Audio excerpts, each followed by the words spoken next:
The planet Zephr Prime was a world where gravity had been relegated to a mere suggestion. The atmosphere was thick with concentrated anti-gravitons, a rare and priceless resource that allowed entire mountain ranges to float majestically in the upper stratosphere. These were the celestial archipelagos, islands of glittering crystal and vibrant flora that drifted on eternal, sentient wind currents. To the native inhabitants, the Zephyr'i, these floating islands were not just geography, they were gods. The Zephyr'i were elegant, hollow-boned humanoids with wings of gossamer light.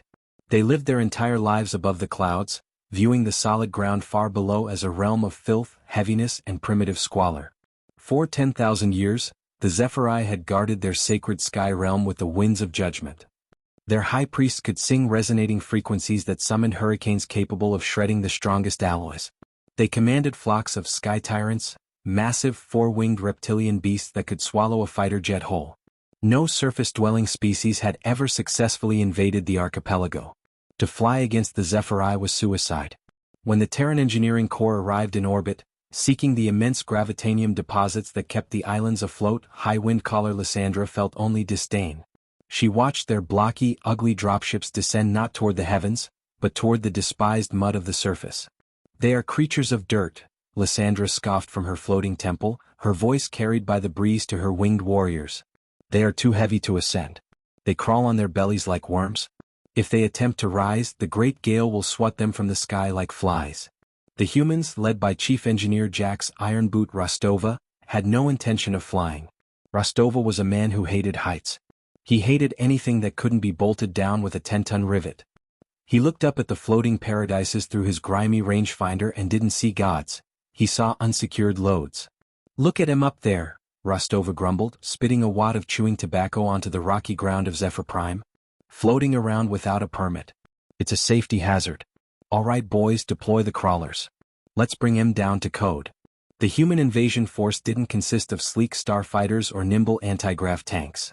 Out of the massive bulk lifters rolled the land leviathans, gigantic tracked siege platforms the size of city blocks. They were ugly, smokestack-covered monstrosities of reinforced steel and churning diesel engines, designed for maximal ground pressure. They didn't float, they crushed the bedrock beneath them. Lysandra watched these metal beetles crawling on the ground miles below. "They do not even attempt to challenge the sky," she laughed. "Ignore them. They are beneath our notice." Rostova parked his Leviathan directly underneath the largest of the floating islands, the sacred temple of the ascendant wind. He checked the hydraulic pressure gauges on his main console. "Target locked," his weapons officer reported. "Elevation 90 degrees. Main winches are primed. Anchor bolts are loaded." "Let fly," Rostova ordered. The Zephyr'i never heard the launch. The sound was drowned out by the roar of the wind. From the backs of the human Leviathans, 16 massive cannons fired simultaneously. They didn't fire explosive shells. They fired Titan anchors. These were solid tungsten harpoons, each the size of a redwood tree, trailing miles of braided carbon steel cable thick enough to hold a battleship.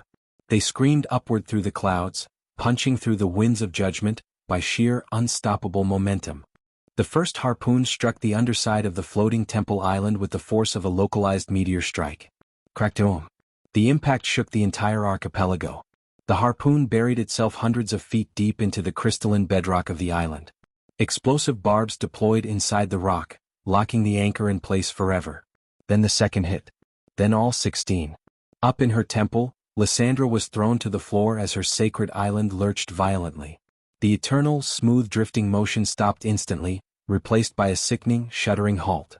"What is this?" she screamed, looking over the edge of her balcony. "Who dares to chain the gods?" She saw the cables.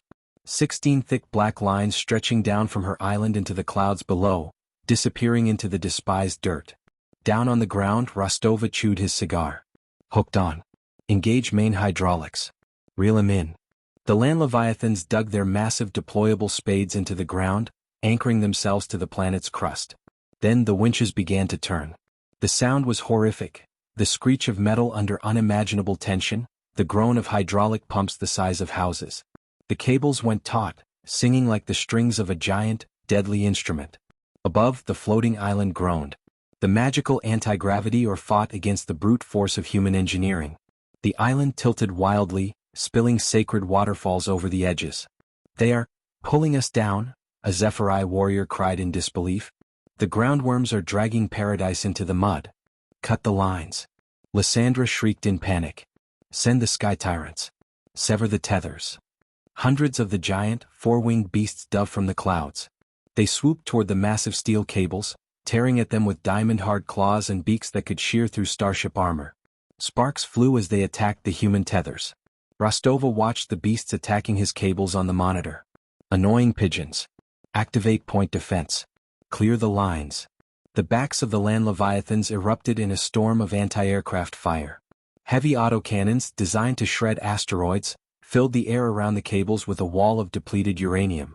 The sky tyrants, masters of the air, were shredded by the thousands. Their bodies rained down around the human crawlers, useless against industrial-grade steel. The winches kept turning. Slowly, agonizingly, the massive floating island began to descend. The Zephyr'i panicked. Their entire worldview was based on being above the ground. As the clouds parted and the brown rocky surface of the planet grew closer, they fell into despair. The magical winds howled in protest, battering the island, but the steel cables held firm. More power to the winches, Rostova ordered. Don't stop until it touches bedrock. The descent took 4 hours. The sun was blocked out by the immense shadow of the descending mountain. With a final, earth-shattering crash that registered on seismographs across the planet, the sacred temple island slammed into the ground. The impact threw geysers of dirt and rock miles into the air. The delicate crystal spires of the Zephyr'i city shattered. The floating paradise was now just another mountain parked in the mud. The tension went slack on the cables. The dust slowly cleared. Lysandra stumbled out of the ruins of her temple.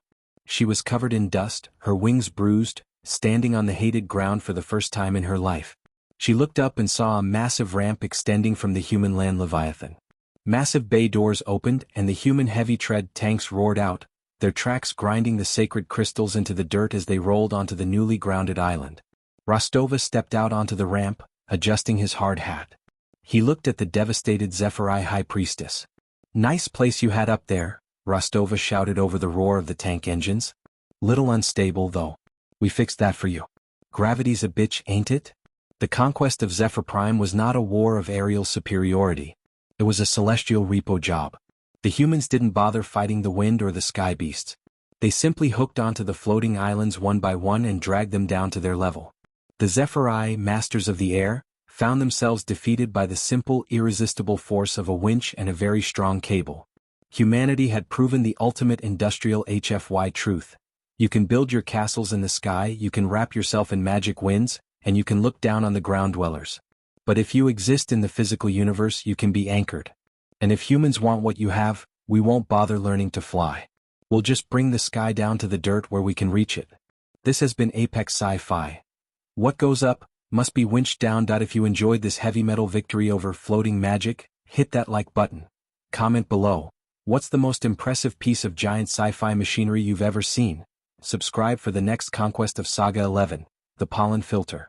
The anchor is set. The island is grounded.